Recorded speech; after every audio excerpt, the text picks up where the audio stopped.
अधूरी मीनार है, तो ये मेरे पास इस तरीके से कोई मीनार रही होगी, ये मीनार है, और ये इसका धरातल है। क्वेश्चन क्या कह रहा है कि अधूरी मीनार के आधार से 78 मीटर दूर एक बिंदु है, यहां से 78 मीटर दूर अपने पास एक पॉइंट है, और ये अपने पास इस तरीके से एंगल ऑफ एलिवेशन बनाता है 30 डिग्री का।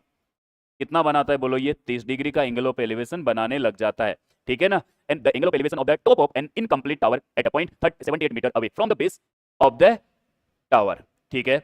तो यहां से ये 30 डिग्री का उन्नयन कोण बनाता है। कितना ऊंचा उठाया जाना चाहिए कि ये टावर कितना हो जाए अपने पास? 60 डिग्री। तो देखो इसी बिंदु से 60 डिग्री बनाने के लिए मान के चलो यहां से इतना ऊंचा इस टावर को बनाना पड़ेगा, ठीक है। अगर मुझे एंगल बड़ा बनाना है, 60 डिग्री करना है 30 से, तो मुझे यहां से इसके टॉप को यहां ले जाना पड़ेगा। इनकम्प्लीट बोला था तो ये अनकम्प्लीट है, यहां से अधूरी है, मान के चलो यहां से यहां तक की हाइट आपको बनानी पड़ेगी, ठीक है। तो सीधा सीधा लॉजिक है। मुझे बताइए, अपन ने ये समझा है कि बड़े कोण के सामने वाली भुजा बड़ी होती है और छोटे कोण के सामने वाली भुजा छोटी होती है, तो ये वाला एंगल तो अपने पास बड़ा है, और बड़े कोण के सामने वाली भुजा बड़ी होगी, तो मुझे बताइए किससे? इससे बड़ी। तो ये कंप्लीट भुजा कितनी हो जाएंगी? तो बड़ा बनाने के लिए √3 से गुना किया, तो ये कितना हो जाएगा बोलो? 78 √3 मीटर हो जाएगी। कितनी हो जाएंगी?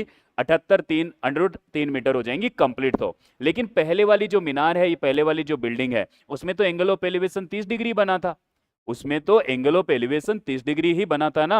तो यहां से 30 डिग्री के अकॉर्डिंग बड़े कोण के सामने वाली भुजा बड़ी, तो छोटे कोण के सामने वाली भुजा, ये वाली जो भुजा है, ये वाली भुजा अपने पास छोटी हो जाएंगी, और छोटी बनाने के लिए इसमें किसका भाग दे देंगे बोलो? √3 का भाग दे देंगे। लेकिन √3 को मैं परिमेयकरण कर दूं, तो ये लो जी, √3 को मैंने परिमेयकरण कर दिया, तो ये कितना हो गया? 3।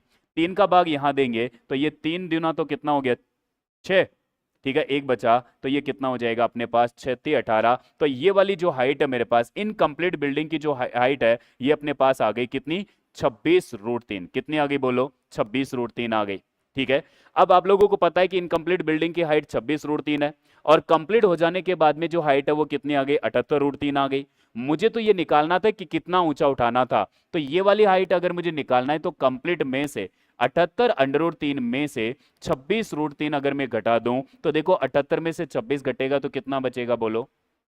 78 में से 26 घटेगा तो कितना बचेगा? 52, और √3 इसके साथ लगा देंगे तो कितना ऊंचा उठाना पड़ेगा बोलो?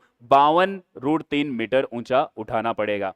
क्या ये बात समझ पाए हो क्या? ये भी सीजीएल मेंस का क्वेश्चन है। अब अगर बेसिक से करेंगे तो बहुत मुश्किल हो जाएगा, बहुत कॉम्प्लिकेट हो जाएगा, इक्वेशंस बनानी पड़ेगी, और कभी भी आपको ऐसे क्वेश्चन में इक्वेशन बनाने की बिल्कुल भी जरूरत नहीं है, ठीक है। देखिए